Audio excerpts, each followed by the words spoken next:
listening to Instinct Radio. Welcome back to Instinct Radio. This is the Dainhen Butler Show. You're tuned in 2 hours. Live healthy, love life. No pizza edition. AKA Schmedian T-shirt shouted. Now we're going to transition from the physical to the mental with Pastor Jennifer when emotions matter, emotional and mental health. Pastor Jennifer. Yes. It's such an important aspect of our lives because I think that there's so many people out there that are struggling with depression, struggling with anxiety. We've just come out of the Christmas season. It's spending time, and when people don't have money and they don't know how to deal with what's going on around them, they develop anxiety and all sorts of problems. So emotional wellness ties into mental wellness. When someone has emotional wellness, they are able to articulate their emotions to themselves and to others. But they also have the skills that you're supposed to have to be able to go through challenges without breaking down. So it ties into emotional health. When you have emotional health, you're confident. You feel like you're happy and you enjoy your life. You feel like you are able to connect with others and connect with others well. You feel like you can be able to express yourself and you are in charge of your own life. So emotional wellness literally ties into mental wellness. But I think that what happens most of the time is that we can't even articulate to ourselves what we're feeling. So what ends up happening is that our bodies ends up getting sick. Because what happens is that if your emotions can't be explained, then your body has to pick up that emotion and express it back to you as a sickness.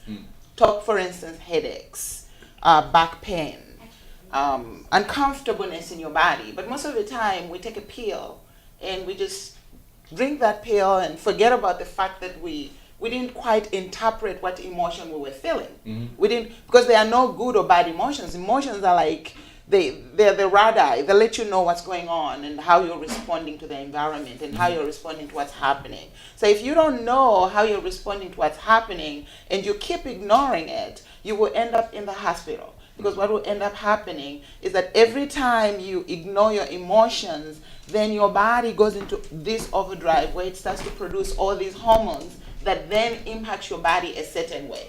Your body was created to be able to respond in a difficult time in a flight or stand mode. And when it does that, it produces certain hormones like adrenaline, neuroadrenaline, and cortisol. And these hormones, they are such powerful hormones in your body because they allow your heart rate to go a little faster. That gets you alert. Your pupils dilate so you can focus and you can see a little bit clearer. And your body shakes a little bit, but that's for you to get ready either to run or stand and fight whatever that is happening around you. But then if you are not aware of what's happening and this is happening to you and on a constant basis because of anxiety, you are producing adrenaline. On a constant basis because of depression, you are producing cortisol. These hormones have a way of going in your body and messing up your body. Number one, cortisol will attack your white blood cells. Now you all know that your white blood cells are your protection for your body. They're the ones which help you fight disease off. That's why most of the time people get sick when they're depressed. People get sick when they're anxious. Because what's happening is that their body is producing cortisol. And cortisol is going in their system and it's attacking their white blood cells. The second thing it does is that for us women, it shows much more. It causes your skin to wrinkle faster. So you'll see a woman that's 30 years old and looking like they're 55. Their skin is all wrinkled up because the cortisol affects your skin. So the body then is forced to find another place to replace what's happening to your body, and it goes into your bones and start taking out calcium out of your bones to stabilize you. So then what happens? That's where you have people with brittle bones, and if they fall, they break their bones so easily. But another thing is that cortisol, once you go through this episode of anxiety or sadness or depression, it stays in your system for at least 6 hours. So which means for 6 hours, it's wreaking havoc in your body. So if you're depressed in the morning and then around 10 o'clock you're depressed again, around 2 o'clock you're depressed again, literally the whole day you have this hormone just wreaking havoc on your body, destroying you. So what we need is for people to get this emotional training where they can equip themselves in knowing how to address challenges when they come. Problems don't last forever. And the reality is that you always have problems in one area, not in every area. So learning how to handle situations. There are very simple things people can do who are having mental and emotional unwellness. Number one, they can learn a new skill. When you learn a new skill, it takes you away from yourself. It forces you to focus on something else. It gives you some sort of contentment, some sort of feeling of achievement because you are learning something new. But also you need to connect. Find new people to connect with. Get out of your normal surroundings. It's funny how that when we are going through something and we have friends, most of the time all our friends are going through the same things. All our friends are depressed. All our friends are sad. So when we get on the phone to talk to each other, we're talking about how bad things are and how you're not helping yourself. You're stuck in that situation. And you're killing yourself. Literally, you're killing your body. What you need is to step away from those friends. Find you some inspirational friends. Find somebody that's talking about something good. Life is not always bad. It's just your attitude and the way you are looking at life. You can find friends that are doing something. Join a club. Go to the gym. Go to, go to the jungle. Go to, go to LA beach bodies. It's important because if you don't, you literally are closing yourself into a cocoon and you're slowly dying. The body is always only doing two things. It's either growing or it's decaying. So one of the things that happens is that when cortisol and adrenaline is in your system, it bathes your system in inflammation. And inflammation decays your body. So literally you're dying. Now, any itis problem, arthritis, rheumatoid, any disease, itis is inflammation. So any disease that has itis at the end is an emotional problem. So all the inflammation that goes on in your body, that's an emotional problem. We call them toxic emotions. But really the reason we call them toxic emotions is that you haven't properly decoded what's going on. Because it's either you feel like your voice is not being heard and you're not expressing yourself, but then you just ignore it and you don't do anything. So you feel like you're not good enough. You feel like you're not loved. You're not accepted. Or you feel like you have a gift, but then your gift, you don't know how to get it out there and get somebody to help you. But rather than speak up, you just look around and feel like everybody else is having a better life than you do. Everybody else is moving forward. So we've gone from emotional problems to mental problems. Now you're feeling anxiety. Now you're feeling depressed. Now you're feeling unhappy. Now you feel like life is not worth living and you are on the edge of committing suicide. So what we need is for people to gather themselves together and think about it. This situation will not last forever. Problems come, problems go. They are our teachers. They are our trainers. They help us develop skills. If you never go through anything, you will never really develop any skill to be able to handle life. Life is about solving problems. Like he was saying, you are the king of your life. You are in charge of what happens on the inside of you. People can do what they want on the outside of you, but what you do on the inside of you is your responsibility, and how you allow other people's reactions and problems to affect you is also your responsibility. So I think that people have to learn to let go of what's going on the outside of them and find a way to retract back into the inside and then figure out, how is this affecting me? How am I feeling? How are my emotions affecting me? Because if you don't figure that out, then you're going to end up with mental problems. And once we get into mental problems, we are now talking about bipolar. We're talking about all these other problems. So it gets clinical and it gets more confusing. But apart from that, there's physical problems like heart problems. You're talking about all these things that cause your body to break down, colds, coughs, all those things are happening because you are failing to manage your emotions. So people have to find a way to either get an emotional coach like myself to help them, yes, That was a good one.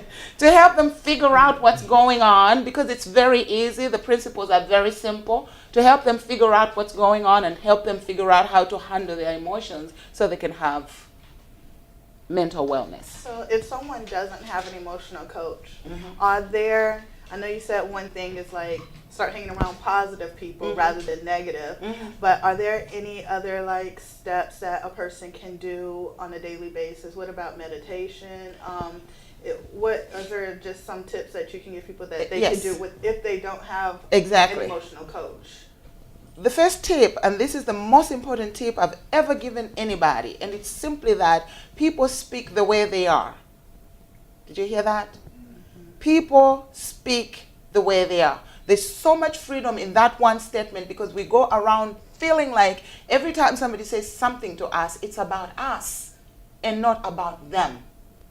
People speak the way they are. Has anybody been mean to you? It has nothing to do with you. It has everything to do with them. Something else is going on in their life that they're not talking about. Mean people are hurting people. Only hurting people hurt others. So the number one principle that's so powerful that immediately begins to free you on a very powerful level is to understand that people talk the way they are, but in return, I talk and think the way I am. So when I begin to feel or think that you hate me because of what you said, it really has nothing to do with what you're saying. It has something to do with my insecurities. There's something else that's going on the inside of me that I've never addressed, that I've never looked at. This is the one thing to start with before you can even try to go exercise or take walks, because wellness starts from the inside. You are a system, and as a system, it has to flow. If your system is not flowing, there's a blockage or there's anything going on in there that's not supposed to be in there, you're going to crash. So number one, people talk the way they are. It's really not about you. Your hurters, it's not your fault.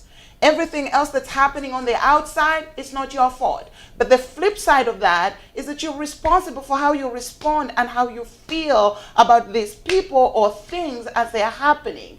Life, number two, happens to all of us. Problems do not pick a specific person and say, okay, I'm going to pick this person today. Tomorrow I'm going to pick this person. There's no problem with your name on it. Life happens to all of us. And at some point, we all go through the same thing. At some point, we all lose a spouse. We all lose a child. We all lose a mother. We all lose a job. Maybe lose a home. Or get betrayed by friends. It's life. So life does not pick at you. It doesn't segregate and choose and say, okay, this particular person, I'm going to surround this person with tragedy. No, it's just life. Those two principles, just those two alone, will take away so much pressure from your emotions and will take away so much pressure from your mind. Then the few things in terms of what you can do really quickly is find a way to speak positively to yourself. Find a way to self-talk the right way. Most of us, our self-talk is so horrible. The way you talk to yourself, if somebody else were in the room and you talk to them the way you talk to yourself, I don't think they'll put up with it. They'll be so mad with you. Like, seriously, how could you be so mean? I am an idiot. I am so bad. Nothing good ever happens to me. Nothing good ever happens in my life. I am such a bad person. I am unloved. My God, we talk to ourselves so mean. Take a break. Learn to love yourself. Even if you just have to take one day at a time to learn to speak positively in your life. I am a good person. I am lovable. I am accepted. I am welcome. So that's the workout. The workout is speaking positive. Yes, because that's where you're beginning before we even go talk about walking and go talk about everything else. Just talking, having this good self-talk with yourself and stopping to relate doing to being, because those two are different. Doing is an action. Being is who you are. So you have to separate the two.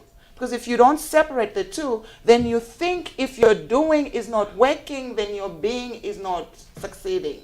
Success is on many levels. So you have to start from that place where you separate your doing from your being. If you fail, it's a good thing. Failure is not a bad thing. Failure is what trains us for success. Awesome. Awesome. That was a lot. I Yeah, continue to preach. what you said also too kind of ties into what Dainhen does with the anger management, because usually people who are angry are hurt inside, right? Or ignorant. Or when I ignorant. say ignorant, I don't mean like from a stupid place. I mean like a lot of. Just I'm an anger management specialist throughout the state of Georgia. What I find is that a lot of people can identify with how they feel or what they're experiencing at one particular time. Like I deal with at-risk teens out in Clayton County, and if you take an individual and he's not big on words and he's angry and he's listening to, I don't want to use that example again, but if he is listening to Young Thug for 8 hours and he's really pissed off, and now he thinks that he has an answer to his anger, like kill black people, shoot them up, slap them, sell dope to them, and kill their offspring. And if you listen to that for a long time, then your actions will reflect that. So, but once you're able to identify, like with I used to be extremely angry, but it was a lot that I didn't understand. I didn't understand my situation, where I fit in the world, and I find that the more that I read, the less angrier I am. So I associate ignorance with anger, because to be angry is very frustrating. You don't know why certain things work the way. That's frustrating to be ignorant. So, like where I do anger management at, it includes education, whether it be reading something or listening to a speech. If you don't educate an individual, and I show you how to, most of the people who come with before me, they've been sentenced by a judge. Well, I can help you get the paperwork done, but if I don't give you something that actually makes you stronger, makes you better, make you look at the world in a different place, I haven't really helped you. Exactly. But nothing, logic over everything. When you can go into a situation and like when people say something to me and it's offensive, and I say to myself, you don't know who you are, you don't know where you're going, why should I take offense to what you're saying? We could be best friends, or you could send me to jail. It depends on how I react to what it is that's going on. So think logically. If you step on my shoes, I shouldn't kill you. I shouldn't shoot the whole club up, because and with women, I dealt with a female who she was a participant of mine, and she bust all the windows out the father of her child's car. She bust all the windows out, and she tried to flatten the tires. And she actually lost a tooth flattening the tires. If you're gonna flatten tires, you should let the air out sometimes, because she popped it, and it's just like, when she popped it, but anyways, she was just like, she put, because of her ignorance, she put this holier than thou expectation on this individual. This is a human. This is a person. So people have the tendency to lie, to steal, to cheat. If you're a human and I put you in a human box, I'm not surprised when you do it. It's not surprising. But if I put you in the box with, the godly box, and you hover into the room, then it's gonna be. I'm operating from a position of ignorance. So it's just about education. And in reference to anything dealing with anger, it's just you need to be educated on how humans interact. Once you familiarize yourself with human body functions, then you'll be less angry. In emotional intelligence, we talk about something called personal power. And personal power basically is taking your agreements from everything else you believe is holding your power and your authority, and taking it back to yourself, so that then you are responsible for your emotions, for your feelings, and how you go about doing everything. Because everything out there is trying to get you to agree with them and buy into what they're selling. And what they're selling is an opinion, it's an idea, it's an assumption, it's a principle. So you have to discover what those are for yourself, so that you can have your individuality in your voice and stop giving your personal power away. The good example would be a husband and a wife that are having an argument about maybe this bottle top, but instead of talking about that bottle top, it spills out into other things. What you did and how you do it and who you are. It becomes more about character assassination, but really they were talking about a battle. But the reality is that this is not what the problem is. We all have our own issues. We all have our own problems. Just like you said, you have to understand that. People are broken. People have issues. They were raised in homes where they were abused, they were mistreated. So you have to understand you are dealing with a defunct person just like you are. So I have enough of my own problems. I don't have to pick up yours as well. Whatever is going on with you, when we're discussing the battle and you keep walking away from it, I'm aware something else is going on. I'm going to stop the conversation and say, Wait a See, minute. you know, that's my thing. I think something is wrong with everybody. Well, it's true. Everybody has their own dysfunction. Like, even when I go to work, whenever I'm doing anything, like, people, they'll say something like, how you doing? And the common response to how you doing is, how I'm you doing? fine. Oh, I'm good. Some people like, how you doing? Hey, how you doing? Nobody ever answered the question, and you don't really care about how that person feels. It's just like, this is what we do. We say, how you doing? How you doing? It's a question for a question. It doesn't mean, I don't care how you feel. I really don't. When you ask, no, I'm being serious. No, I do ask and I mean it. But I meant it. I want to Yeah. know how you It's just feel. common, like, No, you just have substituted hello for how you doing. Exactly. No, I just when I think about, like, I try to break certain things down. I think about why I do certain things. Like, people sneeze and people say bless you, bless you. And in my mind, I was like, why do people say bless you? It's not because somebody told me it's because there's something in your nose and you could die and you're supposed to die and you live, so they say bless you. But that's not true. It's a habit. That's Okay, how No, we're it's not a taught. habit. This is what takes place. People say bless you because at one particular time, I forget what time range it is, but it was during the blue bonic plague. Oh, you even found out. Yeah. He did his research. Here's the thing, because at that particular time, to sneeze, like, people were dying. We didn't have overpriced medicine the way that we do now. So there was no penicillin. There was nothing to knock these symptoms out. You know what I mean? People could die from a common cold if it's not treated the right way. So what took place is when you had the bubonic plague, one of the signs that you were about to die was that you would sneeze. Once you began to sneeze, it was pretty much over with. So people would say bless you, and we keep saying bless you. So they say bless you because you're going to die. Yeah, literally. But we don't die when you say. But we continue. What my point in saying all that is a lot of people, we do things because we've adopted Exactly. what other people tell. So now I'm considered to be a butthole because I'm always thinking, I'm like, what does he mean hello? But what's the origin of it? Like, why is he saying hello? Exactly. And it's like, I'm stuck. No, Butler's not speaking to anybody. I'm just trying to figure out why are you saying hello? We are trained that way and we're raised that way. We never have conversations with people. We always have conversations with ourselves. Okay, So- but Spanish people say Hola. health, love, money, and time to spend it. So what do you say with that? They say salud, amor, dinero, y tiempo de disfrutar. All Spanish people So- say that? Some of them just Okay. say salud. They say health. So what you got on that?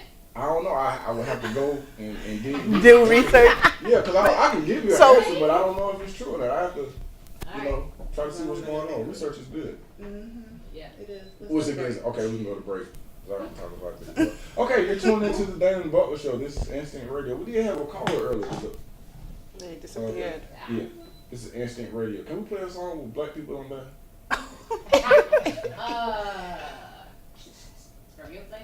And call Yeah. in. This is your last chance to Yeah, you can get call to in. speak with our guest today. All right, here we go. Station in the world playing all of today's hits. You're listening to Instinct Radio.